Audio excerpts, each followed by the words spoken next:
The year 1906 for most people is underwhelming. No important facts come to mind, and it seems like just another random year. That is, until you look just a little closer.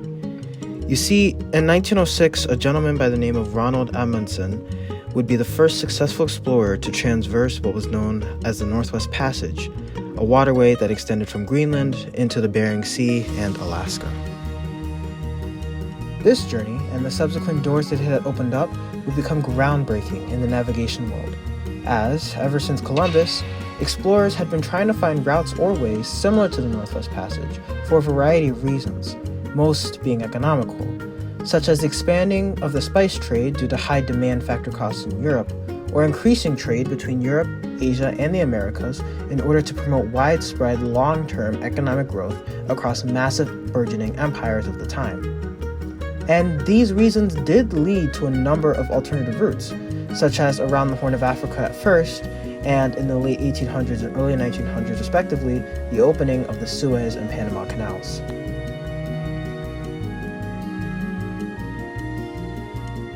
Okay, wait, did he just say early 1900s and late 1800s? Yes, I did. And I know exactly what you are thinking.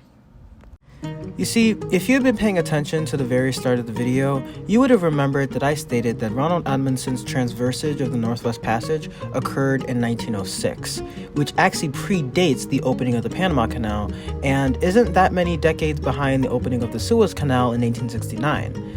And if you've been paying attention throughout the video, you would have realized that both of those canals were opened as alternatives to the Northwest Passage after the failure to find and transverse it by other explorers. So if both of those canals were alternatives, then what gives? I mean, Ronald Amundsen successfully transversed it in 1906. What was the reason for opening up a whole nother canal in South America when you could have just used an already open waterway? In order to have a better grasp of exactly what was happening during the time period, we must first define a term which, if you take in economics in any capacity, you will already be familiar with: the idea of an opportunity cost. Opportunity cost is directly defined as the loss of potential gain from other alternatives when one alternative is chosen.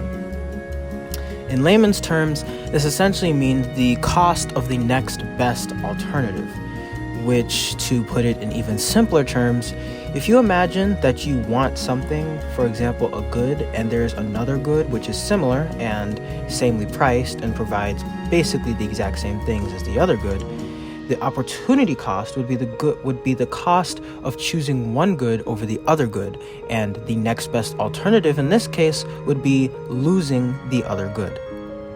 Now, back to the Panama Canal, Suez Canal, and the Northwest Passage, we must understand that at the time, the Northwest Passage was still very much covered in ice, the exact same deterrent that deterred past explorers from even getting to the Northwest Passage back in the first age of exploration. Using our knowledge of opportunity cost, it becomes very clear why the decision was made to open the Panama Canal and keep the Suez Canal open, even though a much more economically potential alternative was available, because of the fact that during the time they didn't have the means to get rid of the ice, and they most certainly did not have the means to transport the ever-growing cargo ships of the time over the ice.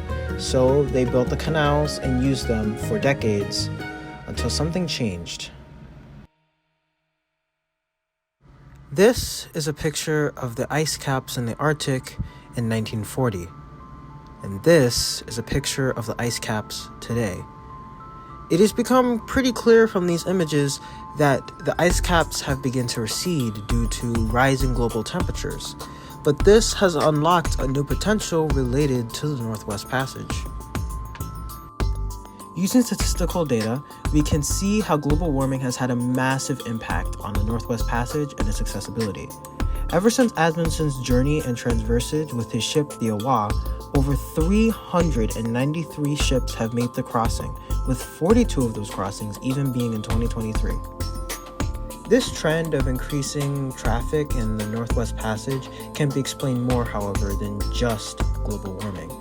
In recent years, a collective of nations, including Canada, the United States, and Russia, have formed a group known as the Arctic Council, and each respective nation has promoted the usage of the Northwest Passage and all Arctic routes extensively. In Canada, for example, they have argued that the Northwest Passage, being within Canadian maritime borders, should not be considered an international waterway. International waterways are places on the ocean where no country can claim exclusivity over it. This includes the Panama and Suez Canals and some straits such as the Turkish and Danish Straits. Canada's argument is that they wish to claim exclusivity over the area, and although not block traffic, but regulated under Canadian rules, which can once again be explained by economics, as traffic directed and regulated by Canada in this new crucial waterway would heavily increase Canada's net exports, and therefore bump up Canada's real gross domestic product, or GDP. In the United States, we see a similar situation as Canada, except without the claim for exclusivity in Alaska. The United States wishes to see an open and free Arctic that would encourage freedom of the seas, a principle championed within the United States foreign policy, and allow for shipping traffic to open up to a maximum. Once again, thinking about it economically, some of the biggest trading partners with the US are in Asia, and to get from an Asian port to a port on the East Coast, a journey through the Panama Canal is equating to around 10,900 nautical miles. Combined with the size limitations of the Panama Canal, this heavily limits the United States exports to reaching their potential and gnaws away at the United States' real GDP almost every single year. But with this Northwest Passage opening up, the trip is cut down to 8,600 nautical miles, saving 1,900 nautical miles in over 7 days' time without the size limitations that the Panama Canal would have.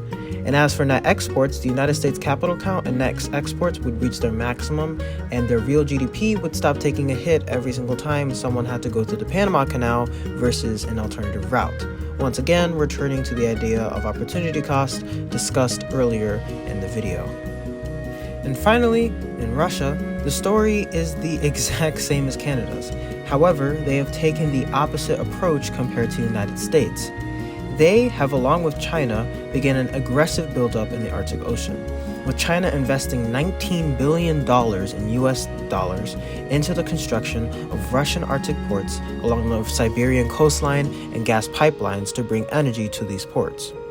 Along with this, and the stationing of the Russian Northern Fleet within proximity of the Arctic Circle has raised tensions considerably, as NATO Chairman Rob Bauer from the 2023 Arctic Circle Assembly stated.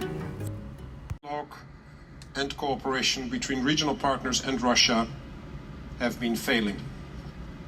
First in the Arctic Council, where dialogue and activities were put on hold since Russia's invasion of Ukraine, and have only recently resumed thanks to some guidelines that were approved by all participating nations.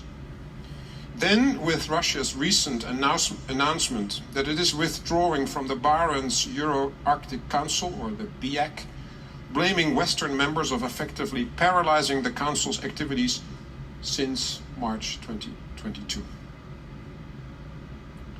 When dialogue fails, when faced with unpredictable regional actors and seeing more and more activity from adverse entities in the region with unclear intentions, NATO has had no choice but to prepare for the unexpected.